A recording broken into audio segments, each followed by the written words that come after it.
Good day, everyone, and welcome to today's DevOps.com webinar. We're super excited that you've joined us. We've got a really great topic, monitoring your AWS EKS environment with Datadog. And guess what? We're sponsored by Datadog today. So welcome, thanks for joining us. My name is Mitch Ashley, and I'll serve as your host and moderator. Just a few housekeeping items. We are recording the webinar, and everyone that attends and signs up will get an email following the webinar that has a link to the recording as well as to the slides. Also, be sure to stick around. At the end of our webinar, we're going to be giving away 4 $25 Amazon gift cards. So stick around to see if you're one of our lucky winners. And of course, we highly encourage questions. Our speaker loves questions. We like the interactivity, always keeps it interesting for all of us. So at any time during the webinar, please put your question into the GoToWebinar Questions tab. And we'll get to that as soon as we can. If we aren't able to get it during the presentation, during the demo, we'll get to it by the end of the webinar later. Okay, let's get to our topic, monitoring your AWS EKS environment with Datadog. It's my great pleasure to introduce our speaker today, Ryan McLean. Ryan is Tech Evangelist with Datadog. So let's get right to it, Ryan. I'm going to turn it over to you. Have a good talk today. Thanks so much for the intro, Mitch. So I'll try to go slow. I tend to speak very quickly during these webinars. I've got notes in here that tell me to speak slowly, but we'll get started shortly. Mitch mentioned if you have any questions, please pop them in the chat box. I'll try to answer them as I go along. I don't want to take up too much of your time, but then again, if we're going too fast or too slow, let me know and I can try to adjust the pace as we go. This webinar will be recorded. I think if you're missing it or want to share it with your coworkers afterwards, we can send that email out to you and you can share it around. So if you miss any of the links or anything like that, we'll try to drop them into the chat, but also we'll see what we can do to get those to you after. So we're going to cover deployment, monitoring, and end-to-end testing. So that these slides, you can tell, were kind of made for Kubernetes in general, though today it's definitely going to be geared towards EKS specifically. So ignore that title, the one for the webinar, you're in the right place. We're going to be talking about how to get things out there on the Kubernetes, talk about your day 2 concerns, like what you do once you've got microservices deployed in prod, what you need to look at, what you need to be monitoring, what you need to be deploying on a regular basis to make sure that you get your KPIs up there. So we're going to cover the 4 main things. We're going to talk about monitoring, dashboarding, logs, and drilling down to all 3. I also want to make sure you know that we will have demos. I pre-recorded them in case something happens to my demos, but we will be going over a lot of these deployment methodologies, as well as everything that we're going to be talking about in terms of getting things on there. So Mitch introduced me. I'm Ryan McLean, the Tech Evangelist at Datadog. I'm new to this role. I started in January this year, so almost about a year at this point in time, but I spent about 20 years in the industry concentrating primarily on automation and monitoring, so more like OPSI, sysadmin stuff. Though I did go to computer science school and learn how to write Java and stuff like that. But most of what I've done has been process, automation, operations work, that kind of stuff. Before joining Datadog, I ran production workloads in both the AWS and Kubernetes and managed cloud-based fleets of web-scale clusters for databases, IoT products at some Fortune 500 companies that you might have heard of. Now, Amazon Elastic Kubernetes Service is a bit of a mouthful, or EKS is probably the easiest way. We'll refer to as EKS for the rest of this, but though you can bring your own Kubernetes to AWS and run it on EC2, today we'll be concentrating primarily on EKS when it comes to the initial deployment, and for good reason. EKS allows you to scale both horizontally and vertically on demand. One-click upgrades or rolling updates allow you to vet new versions before rolling out to production. And on top of this, nodes themselves are updated nightly, though you may need to perform the occasional reboot for patches.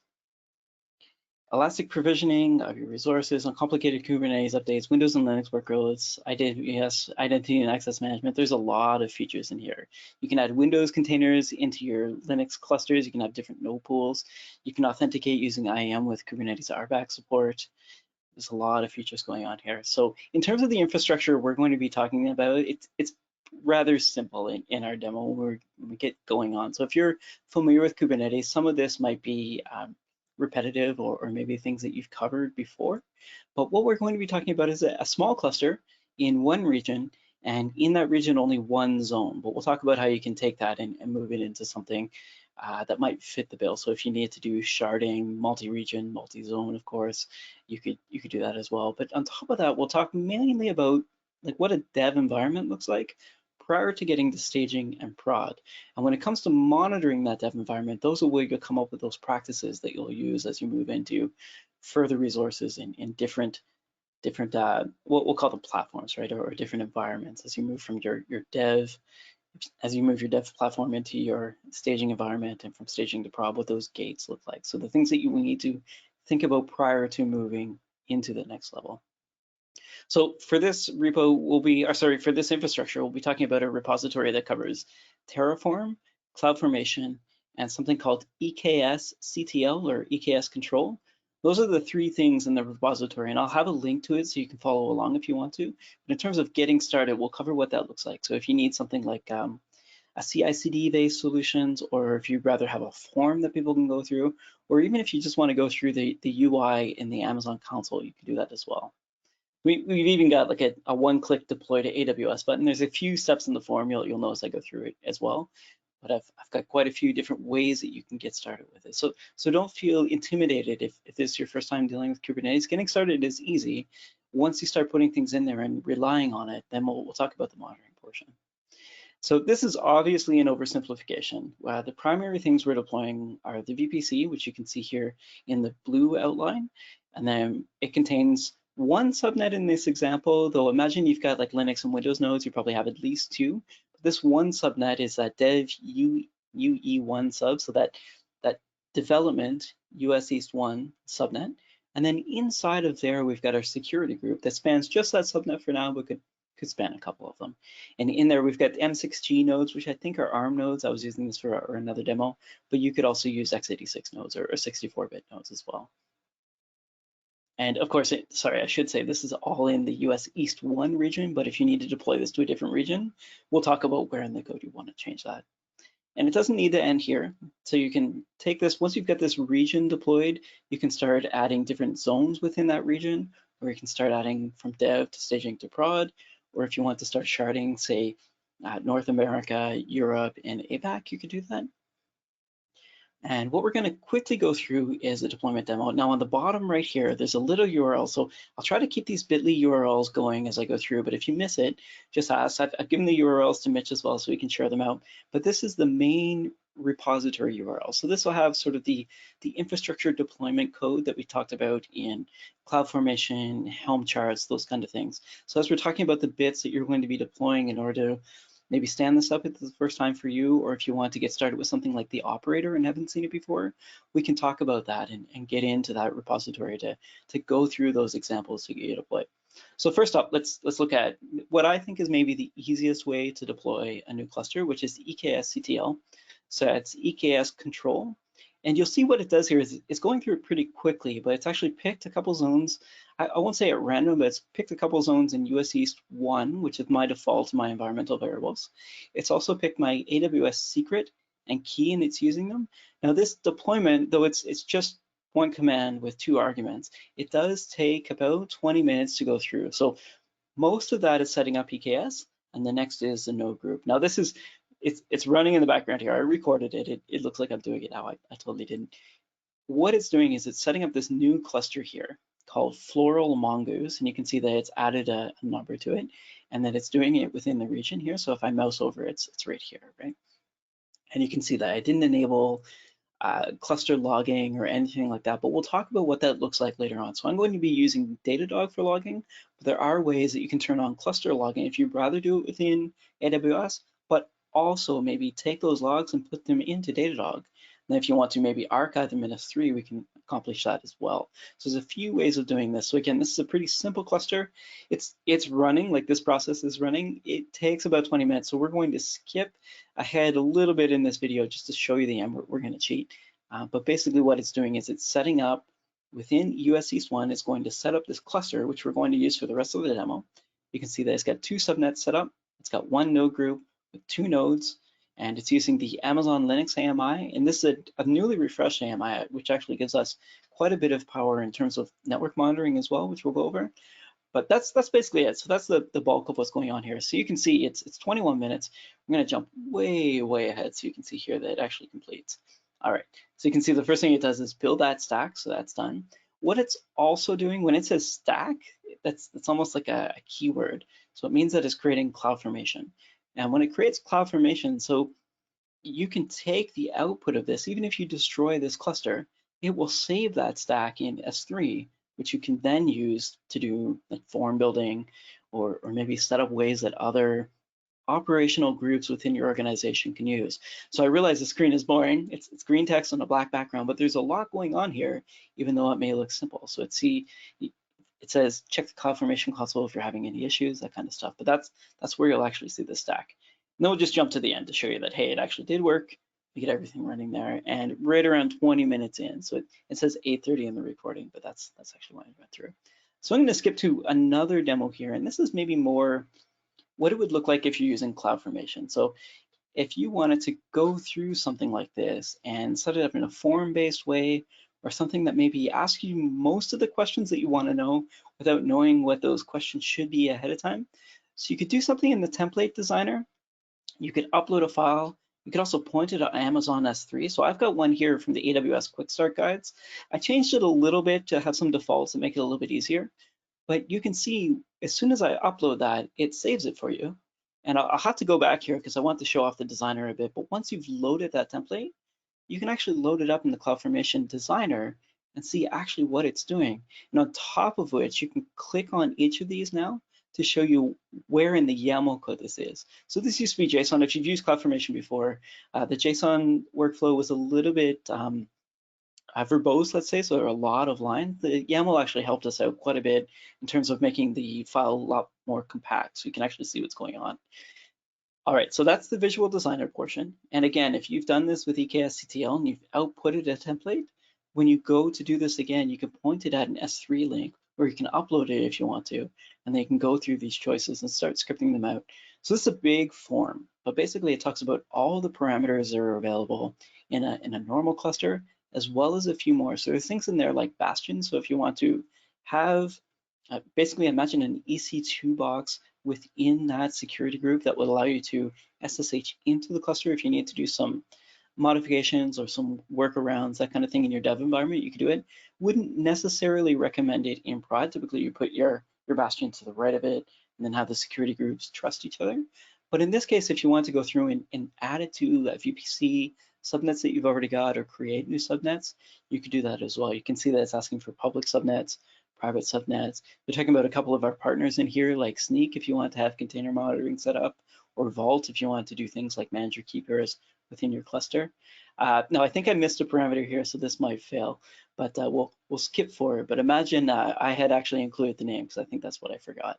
But basically, once you hit create, it will start creating that cluster. Now, it does take the same amount of time, about 20 minutes to get the whole thing done. But if you need a form-based method, so if you're trying to set up like a base architecture that many groups can use to set up clusters on an ad hoc basis, you can actually set this up so they can do things like basically form approval methods to actually push out clusters for you. So again, it sounds like a lot to cover in something where we're talking about monitoring, but in case you've not set up Kubernetes, or if you've got a cluster set up and you want to set up more, this is a couple of easy ways to do it. Now, in the repo, we've also got Terraform code. If you want to look at sort of boilerplate code for Terraform, if you want to get started there, you can do that as well. All right, so Datadog with EKS. Some quick notes about the application tracing we're going to be talking about in this webinar. So the operator has been released recently. It's in public beta. You'll see it today in the Operator Hub, and that's operatorhub.io.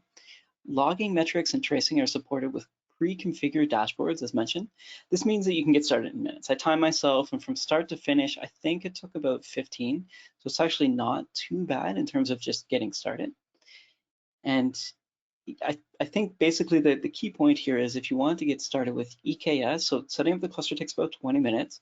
Setting up Datadog itself takes about 15 on top. So basically grab yourself a coffee, maybe watch some progress bars, that kind of thing, but it's not too long. It's on par with setting up a cluster of services. All right, so monitoring Kubernetes services. So we're going to talk about three things. We're going to talk about logs, traces, and metrics. I'll cover a few things here and there as well in terms of events, maybe some networking, some DNS or API stuff, but these are the three main things that we'll be talking about in terms of monitoring your cluster. So the reason we talk about these are we want to monitor metrics in order to get details about actions taking place in your app. These can be app metrics, or maybe more importantly, business metrics, or a combination of both. So it could be that you're doing something on a regular basis, like a sign up for your app, and that is an app metric, but it's also a business metric in terms of new user sign up per day. So that might be something that's a KPI for a different unit in your business.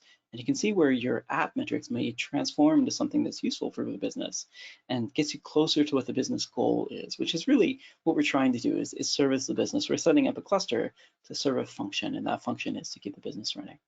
All right, so logs, same thing. Logs will give us details about errors, but can also surface info about the service itself and any lifecycle events like start, stop, new deployments, or debugging.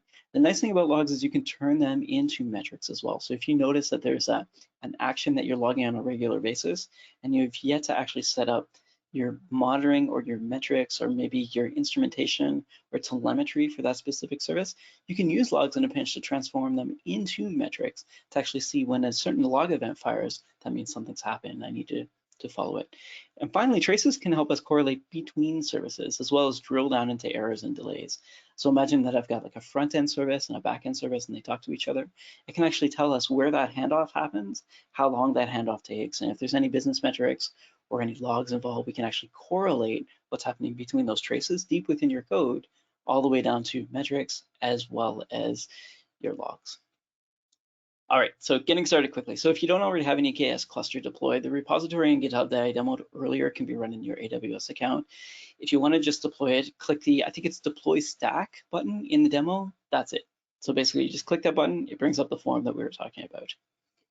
And a quick note about the code that we're using today. This is from our Datadog Kubernetes training series, which you can get at learn.datadoghq.com. And I've set up a quick infrastructure as code repo that we shared out. It's a great place to start, but I've also got links down here. So the DD StoreDog link on the bottom there covers the code that we'll be talking about in terms of our front-end app. So we're going to be talking about a fictitious company called StoreDog, and StoreDog sells dog-related accessories. So for the cat people on the line, please imagine this is a cat-based store, but we figured it was on brand to have something that sold dog stuff. All right, so if you want to get started with this repo, if you want to just go through like the CI/CD process of getting things out there, clone the repo, make your modifications, and perform your first deployment. So the sooner you get your first deployment in, the sooner you can do your second, your third, that kind of stuff. So get in there. The more deployments you have, the more you'll understand about what it is to monitor Kubernetes and what really matters once you get your cluster up and running. So the website itself is an e-commerce app. It's pretty straightforward.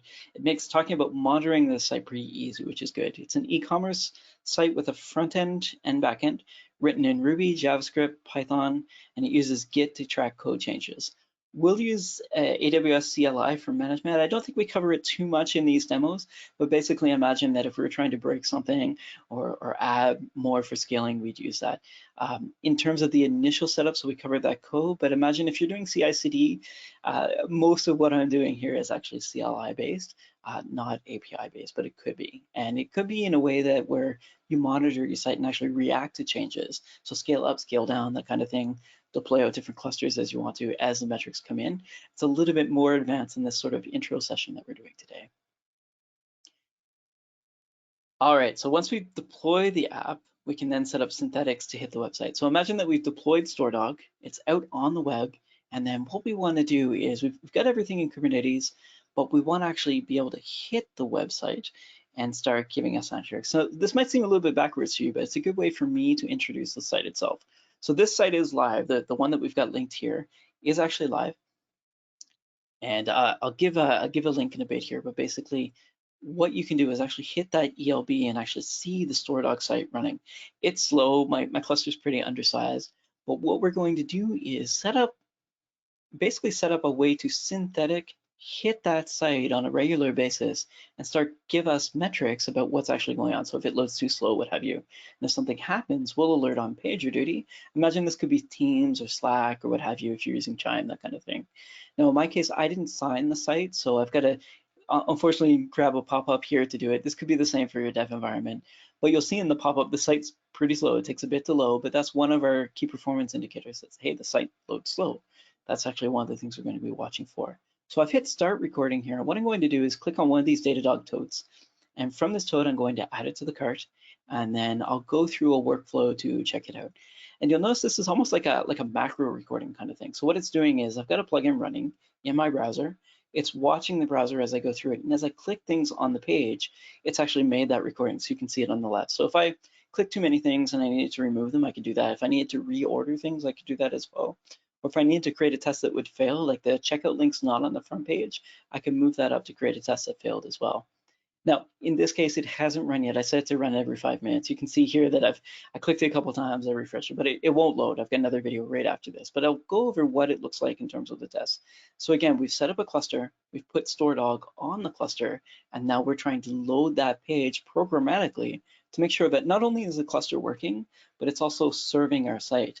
And what we've done is we've set up 15 locations, quite a few, to make sure that the latency that we're hitting from those locations to our site can actually go through and load the site within a certain time frame. So it allows us to test, one, the site's loaded, and two, the way that we've basically orchestrated the site will allow us to serve clients in different regions. And you can see when I first started out here that it failed a couple times. And if we go through, there are a couple successes. And if we look at those successes actually have screenshots of exactly what we're clicking on the site. So you can see that we clicked that Datadog tote, then we clicked add to cart, and then finally we click the checkout button, and then we're basically done. So it shows us the last screen. This can show us if we're hitting any services within it. So we've done like a database call. We might have done something like an ad service on the front page.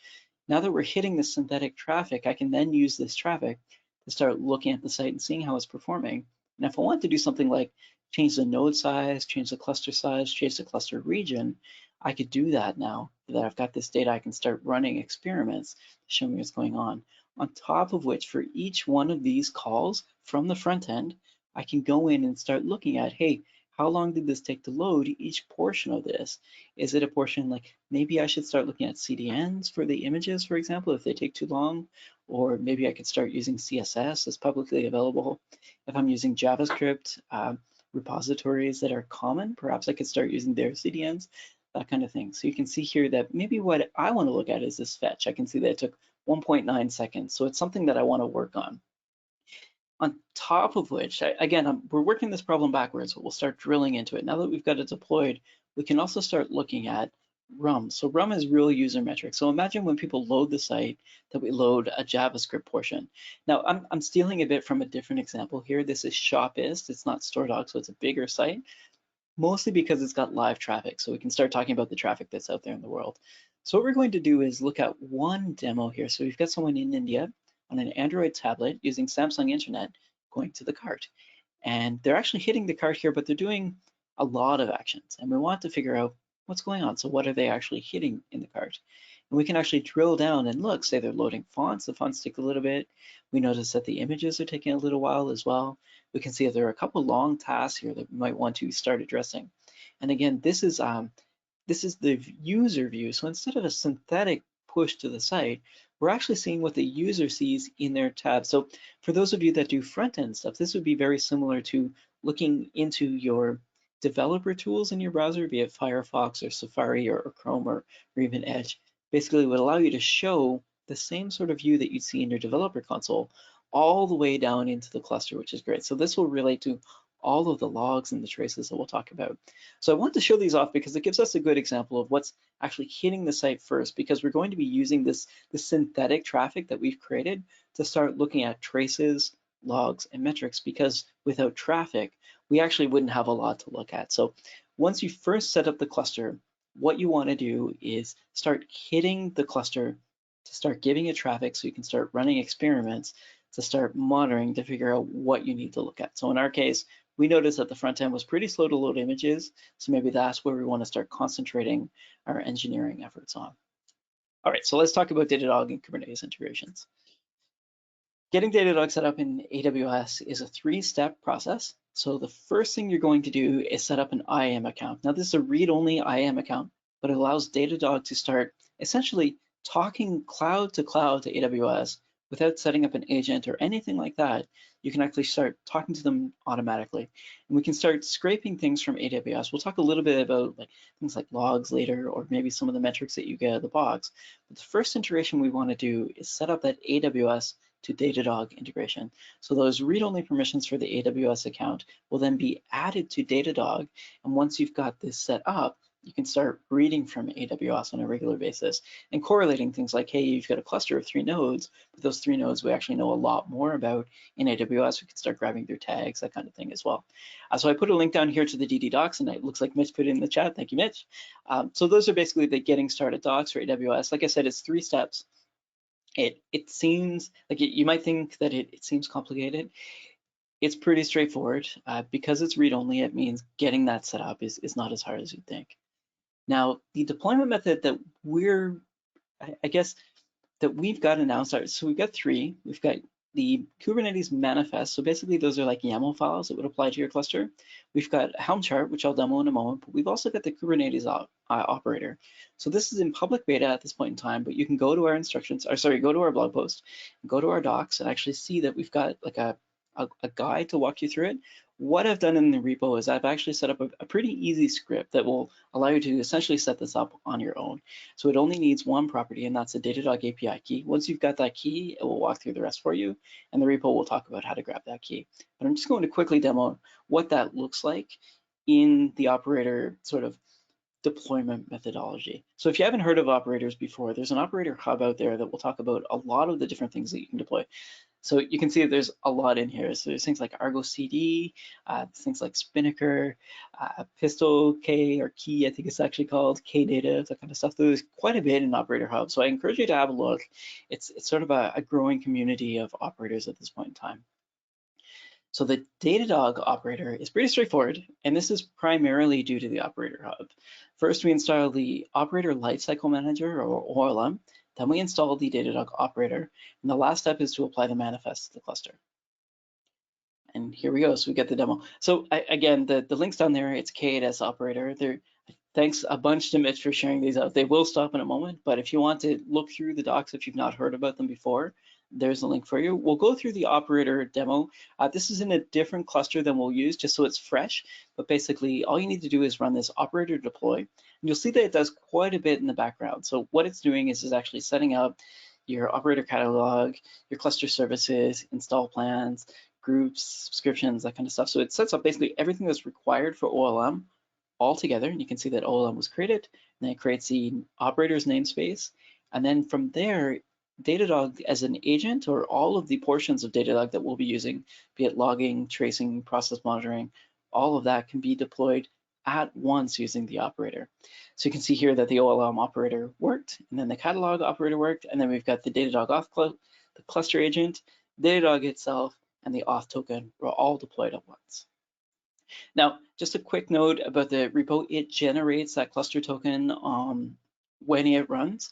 So if you do want to grab it, you could actually set your own and replace it. It's meant to be like a quick set up a dev cluster, not set up a prod cluster. But if you look at the bash script, all I'm doing is just doing a base 64 of a randomly generated text string. All right, now Helm. Helm, I think, is maybe more popular at this point in time, and we're talking about Helm 3 in this case, not Helm 2, so there's no tiller involved. But in terms of installing via Helm, what you would do is very similar to the operator. There's a few more steps, so you might need to add like the Helm repository, that kind of thing. In our case, what I'm going to do is just clone the repository that we're talking about, and then we'll start running the command. So you can see that I'm cheating going off screen here so I can paste back. But essentially what we're going to be doing is start adding the Helm repository, and then once we've got the Helm repository added, we can then install the agent. Now in this case, I'm using an API key and an app key, but once that's set up, we can start deploying Datadog to the cluster itself. You can also see here that there's a deprecation notice here, so this will change in the future, but for now, this is fine. You'll also notice that when I set up EKS CTL, they didn't secure my kube config. What's nice about this is it actually tells you that, hey, you should secure that, and hey, this is about to be deprecated. So when you're watching these, make sure you're checking the logs for your deployments. All right, and that's it. So you can see that I've set up the cluster agent and kube state metrics, and then the agent itself. So the cluster agent will basically watch the cluster itself. And then I've got a daemon set, which means that every time you've got a new node, Datadog itself will be deployed to that new node. So if your cluster expands or contracts, this makes sure that you've always got an agent running on that node to give you node metrics. All right, and that's basically it. So it's set up. You can see here that most of them are running at this point in time. Looks like we've got a couple of cluster checks here that haven't run at this point in time. It takes about, I'd say 15 seconds for that deployment to actually take effect. But once it's deployed, you'll get that same screen that we saw before. I'm showing off a little bit here by showing you the dark mode, but in case you prefer a dark mode for any of your graphs, that's certainly an option. And then you get quite a bit out of the box. So we support both dark and light modes. You can use the one that you prefer. And if you use Kubernetes with Datadog previously, this is a typical dashboard you'll be used to seeing, and it's out of the box. So all of these metrics that you're seeing here are basically canned for you. They're a good starting point for you to start looking at your cluster and then move on from, so you can make it your own. So just a quick recap, because that was a lot of info. So we covered setting up the cluster, we covered deploying Datadog to that cluster, and then we covered deploying an app to that cluster, and then ways to make sure that once you've deployed your cluster, that's actually up and running before you move on. So basically ways to either do API tests, synthetic tests, or if you've got like a mobile client or a web client that you can hit, you can start actually hitting them with real user monitoring. And that tells you essentially that your deployment is a success. So you're monitoring your infrastructure deployment to tell you that it's working. So I would call this like a day 0 or a day 1 task. So you're setting things up, you're in your dev environment, you want to make sure that you know what the bare minimum is for you to say that Kubernetes is set up and ready. Now again, we're talking about Datadog here, but some of this is available in the AWS console. Some of it's available in AWS CLI as well. What we found is when you can take these metrics and involve them in your CI process as you're pushing things out, you can start doing things like setting guardrails for yourself or safety nets to do things like Kubernetes cluster version upgrades or dot release upgrades or security fixes. Once you set up the monitoring for that infrastructure as a base, and once you set up things like end-to-end tests for that web front end or the real user monitoring, then you can start laying the groundwork for experimentation or different regions or different environments. So you can sort of define what those gates are. When I say gates, like a deployment gate, I mean like a certain set of checklist items that you can say like, hey, I can see the node, I can see the containers are running, I can see that the web service is up, the database is up, those kind of things. So defining what the business thinks of as a minimum viable cluster and then iterating through that. So in terms of those integration, the main thing I want to get across is that it takes minutes to set up the AWS to Datadog integration. Similarly for your first Kubernetes deploy, and as you've seen, the same applies to Datadog, Kubernetes Operator, or Helm, or Manifest if you want to go that route. We support standard configs, and most of what you need is ready out of the box. So let's talk about those dashboards. We gave a quick example of that dark version, and then I showed a quick screenshot of the light versions. But what you want to do is take your dashboard that's important to your business and create it within Datadog to show what's important to your business. So if it's user signups, or if it's Datadog metrics for Kubernetes, or if it's container deploys or CI/CD processes, if you want to put them all together on one page, I think that's you'll get a lot more value out of your dashboards than instead of just using the canned dashboards, which are good, but they're more of a starting point. So what you want to do is take those and make your own. So you can use the default dashboards to get started. You can monitor Kubernetes events, track Kubernetes containers, you can get kubelet info, resource usage, graph network stats, dig into CPU, memory, disk utilization. And it looks like this. So this is our cluster. It's quite small. It's one cluster, 2 nodes. It's got 11 services, 16 pods, 22 containers. There's quite a bit going on here, and we'll dig into it into a little bit of detail because I think in 1080 the font might be a little bit small, so I'll try to zoom in the next ones here. So basically I think around the top you can kind of get a little bit of information. Maybe you don't want this logo, maybe you could use your own logo, but it gives you at a glance an idea of how many clusters you've got running, how many nodes, your daemon sets, namespaces, that kind of thing. And then info about your kubelets, so kubelets and kubelets ping, to make sure that not only do you have kubelets running, so this is what allows a node to participate in a Kubernetes cluster, but also that they're responding when you go to get information from them. And on top of this, right to the right of this, and I encourage you to do this, is start adding notes to your dashboard. And this could be to your internal wiki, be it Confluence or SharePoint or what have you, where you actually grab your information and put it down, or your GitHub repo or what have you. Allowing people to breadcrumb through the dashboard to where the documentation for the dashboard exists is really handy. And then I covered as well, you've got your events, the number of Kubernetes events per node, and then the events themselves, running pods per namespace, running pods per nodes. These look like flat lines because there's not a lot of history at this point in time, but as you start doing regular deploys, you'll notice that these fluctuate, and you'll know where to set basically the high water mark, so what you think the cluster resources can actually handle versus what you think is your bare minimum, so your low watermark. You can start marking up these graphs with those as well. And again, pods running by namespace, pods in ready state, they should all be ready, but maybe not. Maybe you're running scheduled tasks, that kind of thing. And then on the bottom, these are maybe where problems, when problems start arising, or when you're starting to push through commits that may have issues, you'll actually have pods in bad phases by namespaces and crash loop back off. So that means that they're crashing on a recurring, like a repetitive basis, and that they're going to start backing off.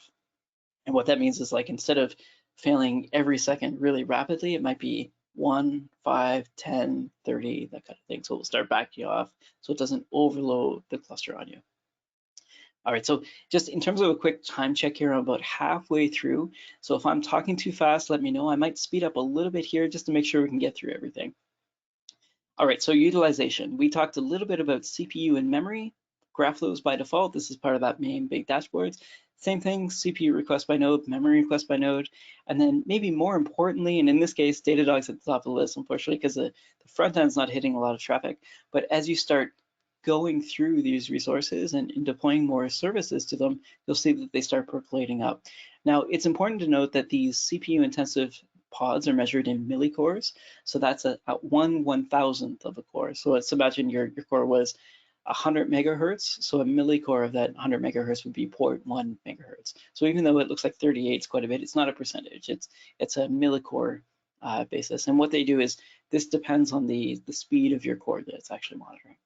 All right, moving right along. So daemon sets, we mentioned that those are the sets that will allow you to create nodes. And when you create nodes, to create another Docker container or container runtime to run within that node for you. So make sure when you scale, you've got at least the amount that you say.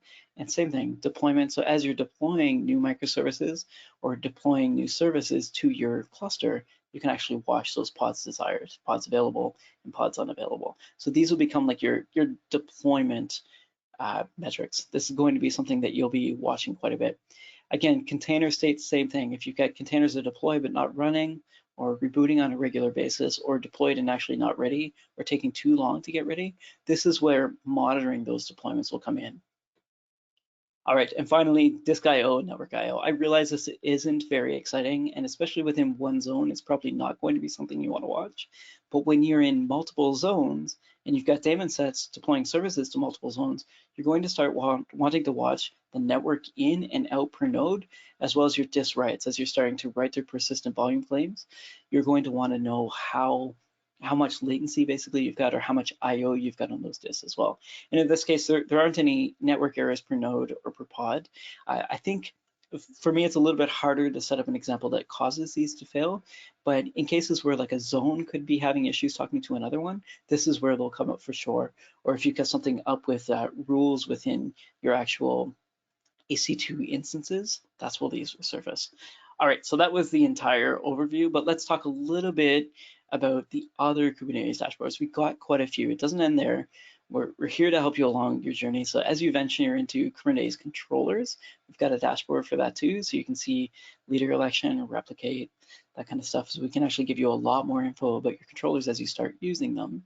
And on top of that, we talked a little bit about pods. So as you deploy your pods out, you can get more information about your pods running and the overview of how many you're deploying per week, that kind of thing. So what you really want to be watching is how much code you're deploying and the success rate of that code, just so you can make sure that you're actually adapting to your deploys to your cluster. We're assuming at this point in time that your cluster is up and running, you've got your metrics set up, now you're starting to deploy code to it. So what do you want to monitor in the code that you're deploying?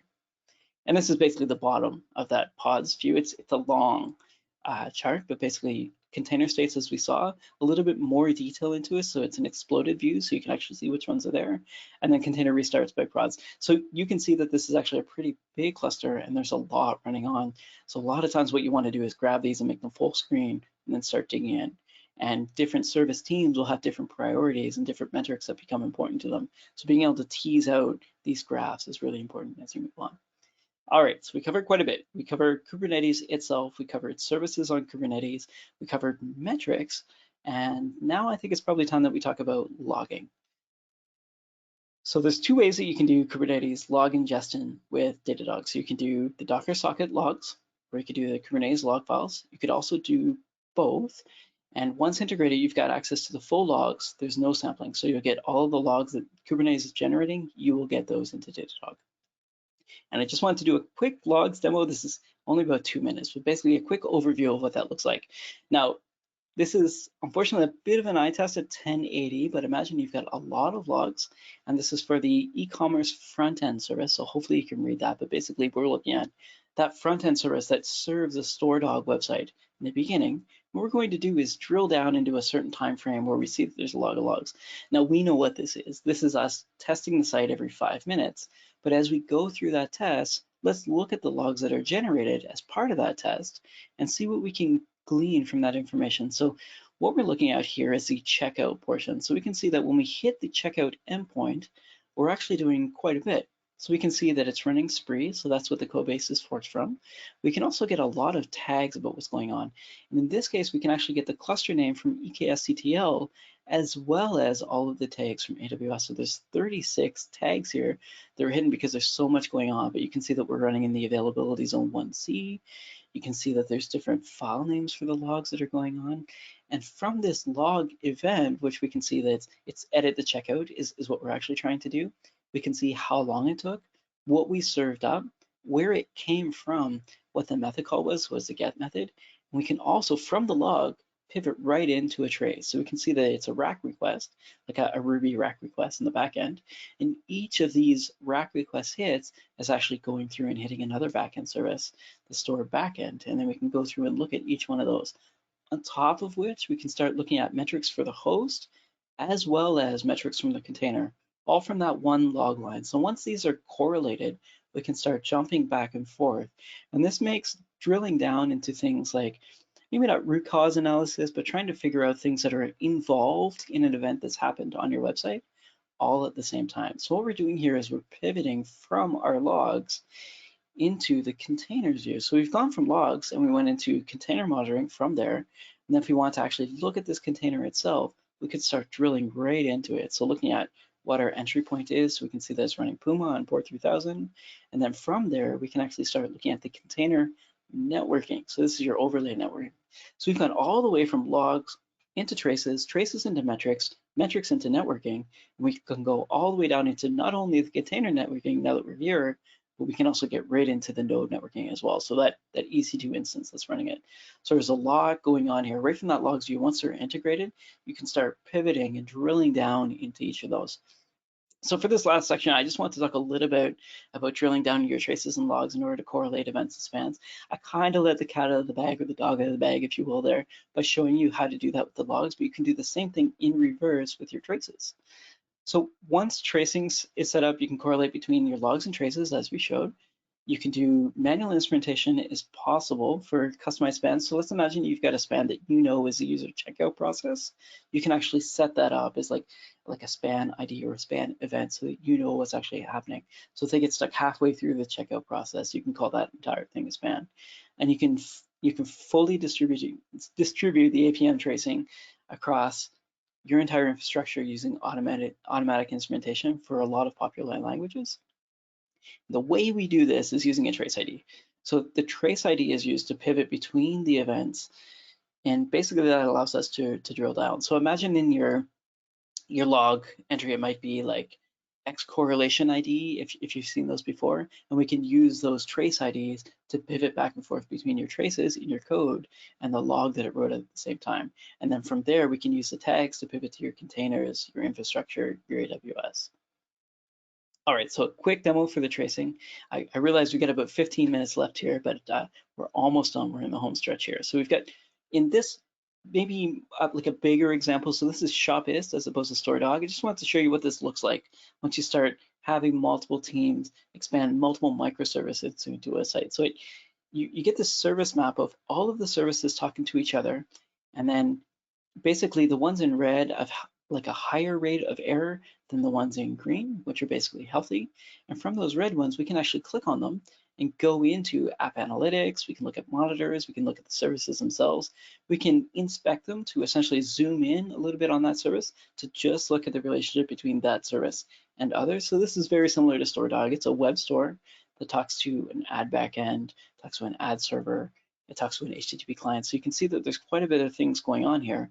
And from there, we can drill in again into each one. So in this case, we're going to go into app analytics. And from App Analytics, we can see that our total error rate is actually a little bit high.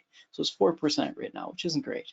And from here, what we can do is start drilling into these spans. Remember, I was saying we can assign spans to our code processes that we're going through to make sure that we're actually looking at each call from one microservice to another. So once you have a lot of services set up there and pushed out, when they're talking to each other, what you want to be able to do is drill down into each one of them. So you can see here that what we're doing is a Redis get command, but we've supplied the wrong number of arguments to it. So it means that this is probably a bad deploy. So we probably deployed some code that's actually calling Redis incorrectly. And from there, what we can do is actually look at all the downstream spans that are affected by this. Thanks, Mitch, for saying that. Yeah, we might be a little tight for questions. If you got any, pop them in the chat. I'll try to accomplish them as I go. As this demo is going, because it's scripted, I can talk on top of it, so feel free. So we can see that this is a post method. The post method itself has logs. So this is from traces, 2 logs in one span. And if we want to look at aggregates for those logs, we could do that as well. You can see on the left-hand side here, we've picked just the ad server, but we've also got all of the resources picked. We could pick if we wanted to be at like a query or what have you. So the key here is customization. So we've got all of this set up. So you've got your cluster, your infrastructure, your containers, your tracing, your logging, your metrics. It's a lot. It might not be what you need for every team. And it might be that some teams have different clusters, some teams have different services, and things that are important to one team, be it disk or network latency, might not be important to the other team, which might be like CDN, those images that we were talking about, that kind of thing. So what you want to do is take a default dashboard, clone it, add metrics for AWS, dependencies, what have you, and then share it out to the team so that more people can actually look at. And that's what we're going to go through. So there's this dashboard that I've actually shared out in the end of this demo. You can hit now. So it's just this EKS dashboard. This is the last demo. I know it's the home stretch. I've been trying to talk a little bit faster at the rest of it. You can hit this website and actually look at that dashboard that we're going to be creating to start looking at the time frame that we've got. All right, so circling all the way back. So we've got this log view that we were talking about for the e-commerce front end. So imagine I'm on the e-commerce team and the Kubernetes cluster is important to me, but maybe what's more important to me when I'm looking at it is actually to see the logs for my cluster.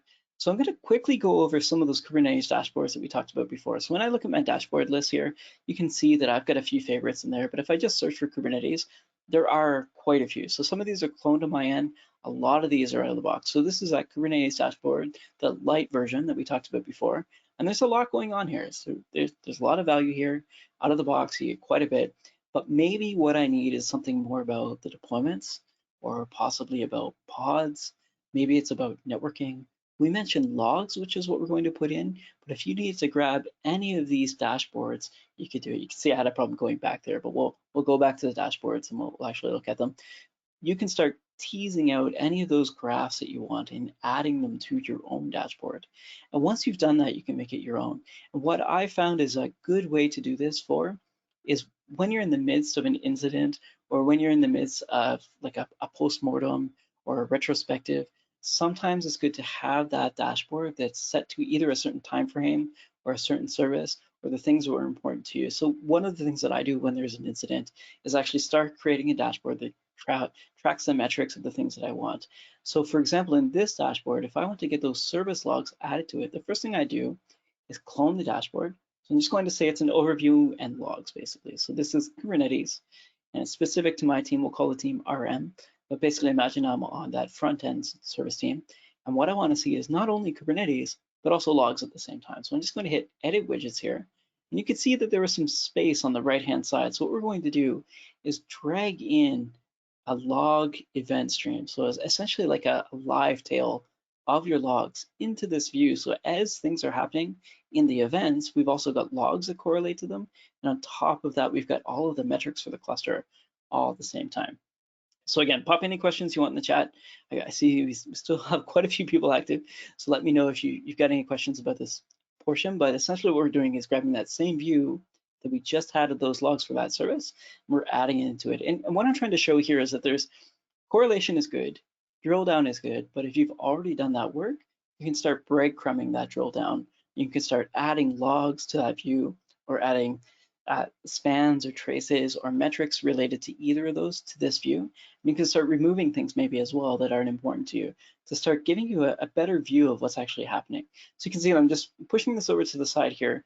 So imagine that this is like a widescreen display. So when we go full screen, this would actually fill out that empty right-hand side that we had there. But you can also see at the top, we could start adding status queries in to check what's happening in our database, or maybe let's look at our CDN, or what's the flow on our VPC, what's actually happening on the networking side, that kind of thing.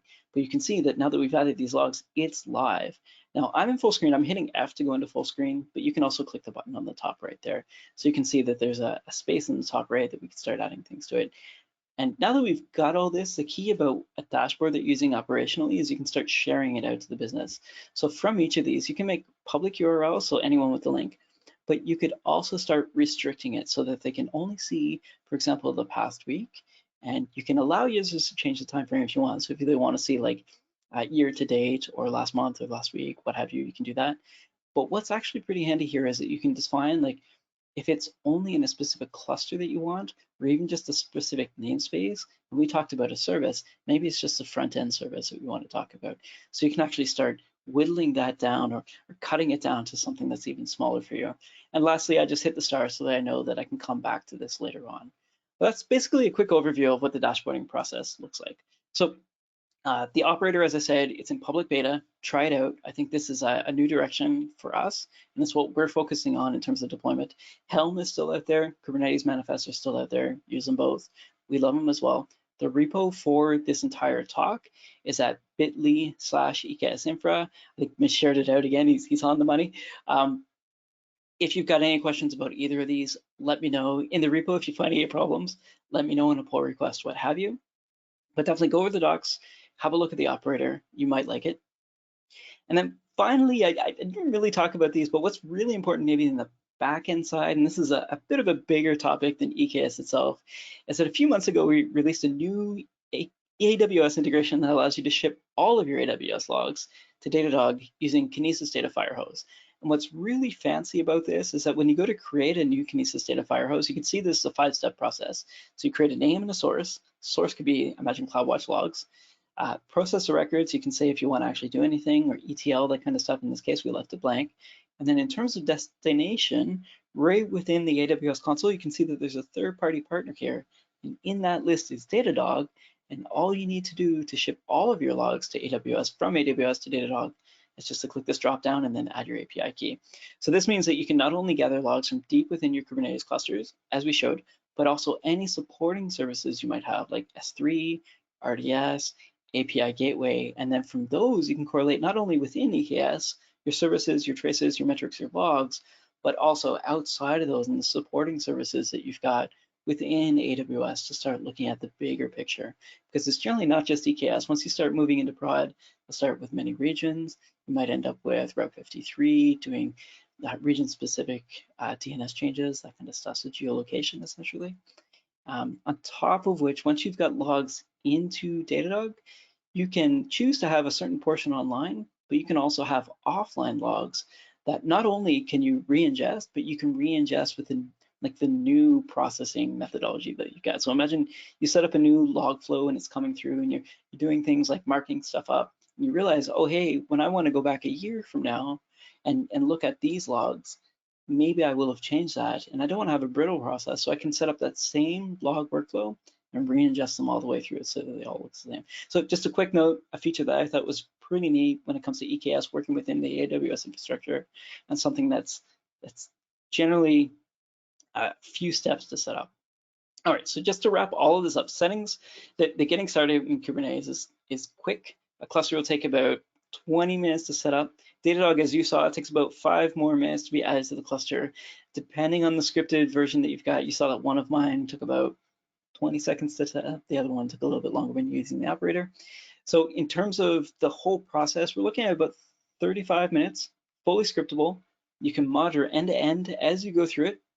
And you can do things like react to your deployments as they're going through. So it's basically enough time to get a coffee, come back, and you'll have a platform to get started with. So I just want to say, give it a try. If you haven't tried EKS before, I think you're going to like it. It's a really good way to get started. Go make something awesome. So we've got time for questions. I think I hammered through the rest of that there. So we've got about 5 minutes for questions. If you've got any, if you missed a link, let me know. I'll open it up. But thank you, Mitch, so much for popping those links in there as I motored through it. I'll tell you what, my Command C and my Command V were pretty busy today. So Thank you so much, sir. Here. So, one thing I think is a really good question, talking about service meshes and how do you monitor those? How does that fit into this architecture? Right, yeah, and that's something honestly I should have covered because a lot of newer Kubernetes clusters will be using service meshes because you get a lot of functionality out of the box that you might want in your mature services. It's a quick way to leapfrog your development process. So for us, out of the box, we support Linkerd and Istio. But on top of which, if you just want to use something like Envoy as well, so we've got built-in support for all three. So basically, pick your service mesh, we'll support you. We're ready to go. Excellent. Let's just look at our time here. How about monitoring other Kubernetes platforms? Right, so I mentioned a little bit, if you wanted to do Kubernetes the quote unquote hard way, if you wanted to deploy it on EC2, or even if you're doing it on-prem, the same workflow that we're talking about will work. We talked a little bit about ARM containers, but our agent does work on ARM. We talked about EC2 instances, but there's also Firecracker out there as well. So basically, if you can deploy to a Kubernetes cluster, you can deploy Datadog the same way. We're happy to help you. Be it other Kubernetes flavors or versions, cloud, on-prem, we can support you. Okay, good.